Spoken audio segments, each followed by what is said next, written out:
Very pleasant good morning, everybody. It's day two of 7 days of live videos here for a little story reset here in the new year.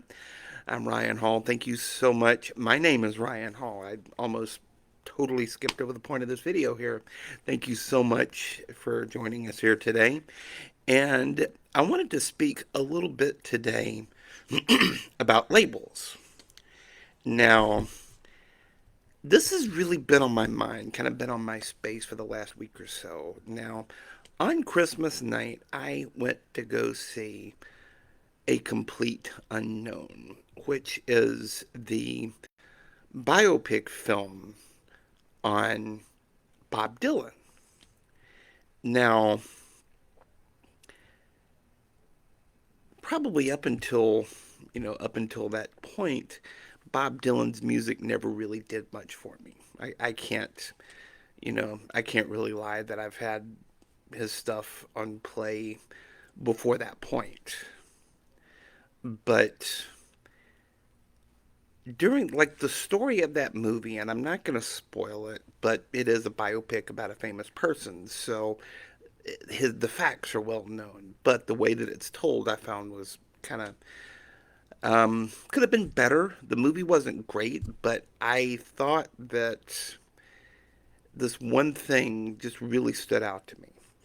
Now, one of Bob Dylan's most famous acts of rebellion, so to speak, is when he took the stage at the Newport Folk Festival in 1965 with a band full of electric instruments, like a Hammond organ, electric guitars, electric basses, instead of just him standing on stage with an acoustic guitar and a harmonica.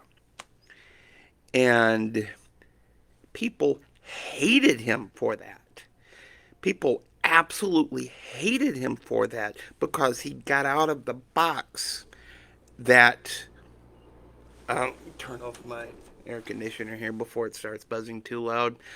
He got out of his box that people associated him with, the lone guy standing on stage with a guitar and a harmonica.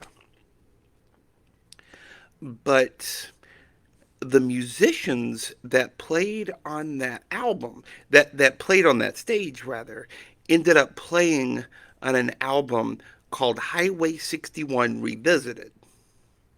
Okay? Now, Highway 61 Revisited, I'm not exaggerating here, is one of the most important albums in rock and roll history. The opening track is like a Rolling Stone, for crying out loud. But my point is that he shed that label,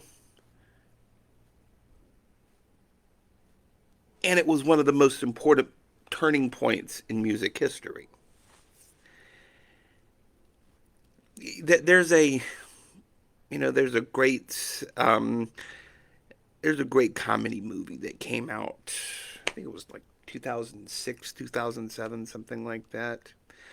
One of my favorite comedy movies of all time, called Tropic Thunder, which is about a fictional group of filmmakers shooting a movie about the Vietnam War.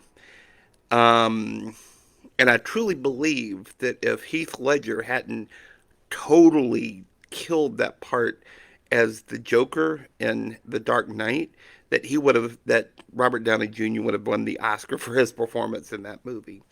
But he's a white actor playing a black character in that movie. And there's an incredible line in that movie that just, like, it stands out to me so many times that I'm not going to try to impersonate it.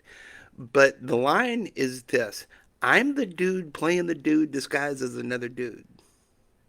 Think about this. I'm the dude disguised as the dude I'm the dude playing the dude disguised as another dude. Because when we put labels on ourselves, when we put labels on who we are and what we can accomplish in this world, we limit who we can be in this world. And this is more of a note to self than anything else, because I put labels on myself all the time. And it limits what I can create in this world. It limits who I can be in this world. Like, I kind of had a slip up here in the early part of this video when I spoke about, when I introduced myself as I'm Ryan Hall. That's only a small part of who I am. Anytime I introduce myself at a networking meeting, I always introduce myself as my name is. And I've had people chide me for that before, but it's important to me because I am more than just my name. I am more than just this Crimson Tide hoodie. I am more than, the glasses on my face. And you are too. And the part of that story, you're part of that story that you're looking to create with your 2025. Perhaps it means starting over with the labels that you put on yourself. And yes, this is a note to self more than anything. So I want to challenge you as you're watching this here today. I want to challenge you if you're watching this on demand or watching this live. I want to challenge you. What labels do you put on yourself? What labels do you put on yourself that can limit who you're being in this world? Think about that. Drop a comment, and I'd love to hear from you. Uh, Thank you so much for watching. Take off those labels, or at least shift how you see your labels. And we'll talk to y'all tomorrow. Bye.